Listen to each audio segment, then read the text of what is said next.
पाकिस्तान में पिछले 24 घंटे से मोदी और योगी की बातें हो रही हैं। सर्जिकल अटैक और जंग की चर्चा चल रही है और इसकी वजह है 24 घंटे पहले हिंदुस्तान का एक बड़ा फैसला, जिसमें भारतीय सेना के लिए हजारों करोड़ के हथियारों का ऑर्डर दिया गया है। इसमें अटैक करने वाले ड्रोन से लेकर लाखों बंदूकें और कई घातक हथियार शामिल हैं। पाकिस्तान को हथियारों से डर लगता है, लेकिन वो मोदी और योगी की जोड़ी से कितना परेशान है, आज की पहली स्पेशल रिपोर्ट में इस पर नजर डालिए।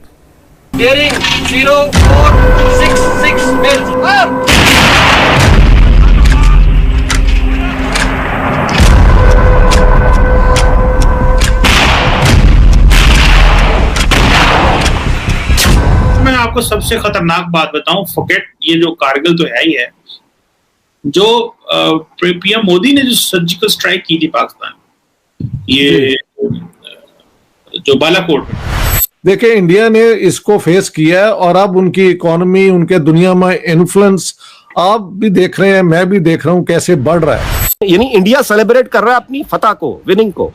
हम अपनी शिकस्त को सीखना तो क्या डिस्कस करने भूल गए हैं, मुकम्मल तौर पे भूल गए हैं। आप नहीं समझते पाकिस्तान ने बहुत देर कर दी और इनको बहुत पहले हमें फैसले कुछ कर लेने चाहिए थे कि शायद ये अगर पहले फैसले कर लेते तो हमारी जान जो है वो छूट जाती। आज का दिन हम सबको याद होना चाहिए असूली तौर पे, लेकिन किसी को याद नहीं है 26 जुलाई। कारगिल के बाद भी पाकिस्तान के खिलाफ ऑपरेशन विजय जारी है। 23 साल पहले इंडियन आर्मी ने पाकिस्तान को ऊंचे पहाड़ों से भगा दिया था।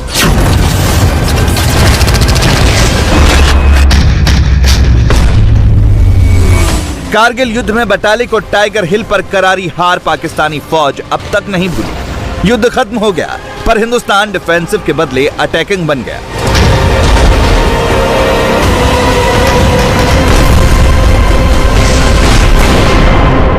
मैं आपको सबसे खतरनाक बात बताऊं, फॉरगेट ये जो कारगिल तो है ही है, जो पीएम मोदी ने जो सर्जिकल स्ट्राइक की थी पाकिस्तान, ये जो बालाकोट में, इसमें इंटरनेशनल कम्युनिटी जो है ना, उसने पाकिस्तान की बात नहीं मानी थी या मौकफ नहीं लिया था कि इंडिया ने ये एग्रेशन किया या इंटरनेशनल लॉ की वायलेशन है। ये बहुत सीरियस क्वेश्चन है, इसको नॉर्मली हम एड्रेस नहीं करते और मुस्लिम वर्ल्ड किसी ने नहीं कहा कि भाई ये इंटरनेशनल एग्रेशन है, इंटरनेशनल लॉ की वायलेशन है। क्या देखिए, उनके पास कैपेबिलिटी है, कैपेबिलिटी पाकिस्तान के पास भी है। स्ट्राइक मारना, मिसाइल चलाना, वो कोई प्रॉब्लम नहीं है, वो पाकिस्तान भी चला सकता है, वो तो कोई मसला नहीं है। क्वेश्चन ये नहीं है, क्वेश्चन ये है कि आपके एक्ट की जो है उसकी लीगैलिटी क्या है and how the world perceives. ठीक है, जंग जो है सिर्फ वो ऑन ग्राउंड नहीं जीतनी होती, इंटरनेशनली भी आपने एक मौका। Overall planning of an operation वो इनके पास कभी भी नहीं है, ना पहली जंग में था, ना 65 में था और ना कारगिल में था। कारगिल की एनिवर्सरी पर पाकिस्तान में मोदी और योगी का डर चल रहा है। मोदी का सर्जिकल स्ट्राइक और बालाकोट वाला टेप बार बार प्ले किया जा रहा है। शहबाज बाजवा को लगता है कि कारगिल के बाद हिंदुस्तान और अग्रेसिव हो गया, घुसकर मारने लगा और पाकिस्तान पीछे छूट गया। कारगिल में विजय भारत के वीर बेटे बेटियों के अदम्य साहस की जीत थी। कारगिल में विजय भारत के संकल्पों की जीत थी। कारगिल में विजय भारत के सामर्थ्य और संयम की जीत थी। कारगिल में विजय भारत की मर्यादा और अनुशासन की जीत थी। कारगिल में विजय प्रत्येक देशवासी की उम्मीदों और कर्तव्य परायणता की जीत थी। कारगिल दिवस पर मोदी का ऐलान सुनकर हर भारतीय को गर्व है, जबकि इस्लामाबाद में खौफ है। कारगिल में हिंदुस्तानी सेना के डर से पाकिस्तानी फौज पीछे हटी।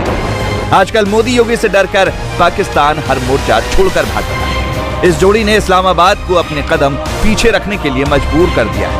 कारगिल युद्ध भी स्वतंत्र भारत का एक ऐसा युद्ध है जो भारत पर पाकिस्तान ने जबरन थोपा था। मई 1999 में ये कारगिल युद्ध प्रारंभ होता है और 26 जुलाई 1999 को, यानी आज ही के दिन 1999 को कारगिल युद्ध में भारत की विजय की घोषणा भी हुई थी।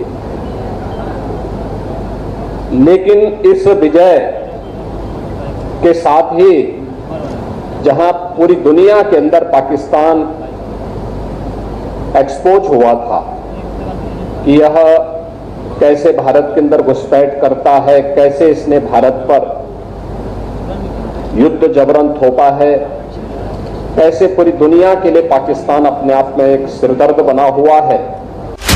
पाकिस्तान में हिंदुस्तान के भय की दो वजह हैं। एक तो पाकिस्तान को कारगिल वाली पिटाई फिर से याद आ रही है और दूसरा भाजपा की फौज को यकीन है कि हिंदुस्तान से फिर मार पड़ने वाली है। पाकिस्तान खुद मान रहा है कि कारगिल के बाद मुश्किलों की शुरुआत हुई और पिछले 8 सालों में पाकिस्तान के लिए जीना मुश्किल हो गया है। वो क्वेश्चन है कि व्हाट हैपेंड इन कारगिल, हुआ क्या? बहुत सारे वर्जन्स हैं, तो एक पाकिस्तानी वर्जन है, एक इंडियन वर्जन है, लेकिन पाकिस्तानियों का भी ये कहना है कि ये जो एडवेंचरिज्म की गई थी जनरल मुशर्रफ से के ने उस वक्त की, और कुछ लाइट इन्फेंट्री के लोग थे जिनको मुजाहिदीन बना के भेजा गया और फिर एक हम जो है वो इंटरनेशनल क्राइसिस में जो है वो चले गए। तो आप कैसे देखते हैं इतने साल गुजरने के बाद पाकिस्तान में कभी कारगिल की बात नहीं हुई? क्या समझते हैं हुआ क्या था और हमने उस कारगिल के लेसन से क्या सीखा? उससे तो कुछ नहीं सीखा, नो नथिंग, क्योंकि उसको फॉलो अप भी अगर किया जाए तो पठानकोट है और भी इंसिडेंट है। लेकिन पाकिस्तान के जितने भी ब्लंडर्स हैं ना, उनमें सबसे बड़ा ब्लंडर कारगिल है, मैं कहता हूं। सारी दुनिया में पाकिस्तान का जो ग्राफ है ना क्रेडिबिलिटी का, कारगिल के बाद गिरा है। और तो और कारगिल के अंदर ऑल वेदर फ्रेंड चाइना ने भी पाकिस्तान की मदद नहीं की। So that was total isolation of Pakistan. Pakistan को लगता है कि मोदी योगी की जोड़ी का कुछ ठीक नहीं, जाने किस गलती पर पाकिस्तान को ठोकने का फैसला कर लिया। कारगिल दिवस पर पाकिस्तान को एक और बुरी खबर मिली। भारत सरकार ने हिंदुस्तानी सेना की ताकत बढ़ाने वाला बड़ा फैसला किया है। इंडियन आर्मी के लिए निगरानी और अटैक करने वाले ड्रोन्स खरीदने की मंजूरी दी गई है। भारतीय सैनिकों के लिए 4 लाख गन्स और बुलेट प्रूफ जैकेट्स भी खरीदे जाएंगे। कुल मिलाकर 28,700 करोड़ रुपए से अधिक के हथियार खरीदे जाएंगे। हिंदुस्तान की ताकत बढ़ाने वाली इस खबर ने पाकिस्तान का बैंड बजा दिया। भाजपा ब्रिगेड को लगता है कि हजारों करोड़ की तैयारी उनके लिए हो रही है, यानी लाइन ऑफ कंट्रोल पर जल्द ही कुछ बड़ा होने वाला है। बॉर्डर पर हिंदुस्तान के एक से एक हथियार पाकिस्तान की ठुकाई का इंतजार कर रहे हैं और इस्लामाबाद सांसें रोक कर बैठा है। भारत अमेरिका को यह बताता है कि चाइना हमारे लिए सिक्योरिटी रिस्क और इस बात का फायदा उठा के अमेरिका में दी गई यूरोपीय ममालिक से भी सस्ते दामों हथियार लेता है। भारत इसी चीज को बुनियाद बना के रशिया से न सिर्फ हथियार खरीद रहा है बल्कि रशिया से सस्ता तेल भी ले रहा है। भारत अपने जंगी हथियारों का 2/3 हिस्सा जो है रशिया से लेता है। बाकी ममालिक में फ्रांस है, इजराइल है, अमेरिका ये शामिल है। इंडिया ने रशिया से S-400 खरीदे थे जो तकरीबन I think somewhere around $5.2 billion की डील थी, और बहुत सारे वो जो हैं वो उनमें से 2 या 3 जो हैं वो आगे हुए हैं। कुछ उन्होंने पाकिस्तान के बॉर्डर पे लगाए हैं, कुछ चाइना के बॉर्डर पे लगाए हुए हैं। और इंडिया आपको पता है टाइम एंड अगेन चेक करता रहता है पाकिस्तान के टेम्परामेंट को, टेम्परेचर देखता रहता है कि पाकिस्तान क्या सोच रहा है। ऑपरेशन विजय में जैसे पाकिस्तान को मटिया मेट किया गया, हिंदुस्तान का मूड आज भी सेम टू सेम है। अब पाकिस्तान को बख्शने के लिए कोई तैयार नहीं।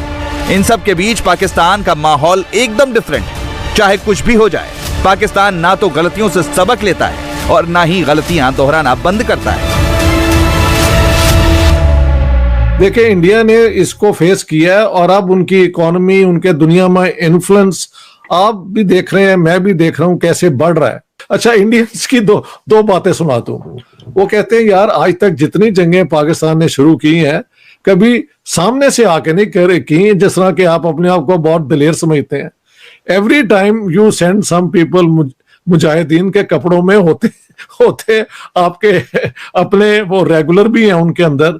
यस, 47-48 में यही हुआ, 65 में भी यही हुआ, और कारगिल में भी यही हुआ। 26 जुलाई को पूरे पाकिस्तान में सन्नाटा रहा। ठीक इसके उलट हिंदुस्तान ने अपने शहीदों को श्रद्धांजलि दी, देश के महानायकों को याद किया, दुश्मनों को खत्म करने का प्रण दोहराया और ये सब देख देख कर इस्लामाबाद जलता रहा। आज का दिन हम सबको याद होना चाहिए असूली तौर पे, लेकिन किसी को याद नहीं है 26 जुलाई।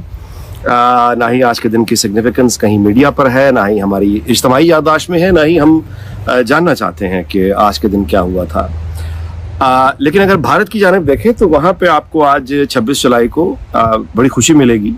वो आज सेलिब्रेट कर रहे हैं 23rd उनकी एनिवर्सरी है विक्ट्री की। इंडिया सेलिब्रेट कर रहा है अपनी फतह को, विनिंग को। हम अपनी शिकस्त को सीखना तो क्या डिस्कस करने भूल गए हैं, मुकम्मल तौर पे भूल गए हुए हैं। कहीं ज़ेरे बहस नहीं है, कोई दिलचस्पी नहीं है। क्यों आ रहे? कोई दिलचस्पी नहीं। इसलिए दिलचस्पी नहीं है कि जहां पे तब ताकत थी आज भी वही। पाकिस्तान में ना सरकार है, ना सिस्टम है और ना ही पैसे हैं। शहबाज सरकार की जेब खाली है, मुल्क का बंटाधार हो चुका है, लोगों को रोटी नहीं मिल रही, इसलिए अवाम अपने हुक्मरानों को खरी खोटी सुना रही है। ऐसी हालत में भी सबसे ज्यादा खर्च बाजवा की सेना पर होता है। ये देखकर पाकिस्तान में माहौल ऐसा है कि बाजवा की फौज बंदूक, टैंक, हथियार सब हटाओ, इसके बदले में आम आदमी को रोटी दे दो।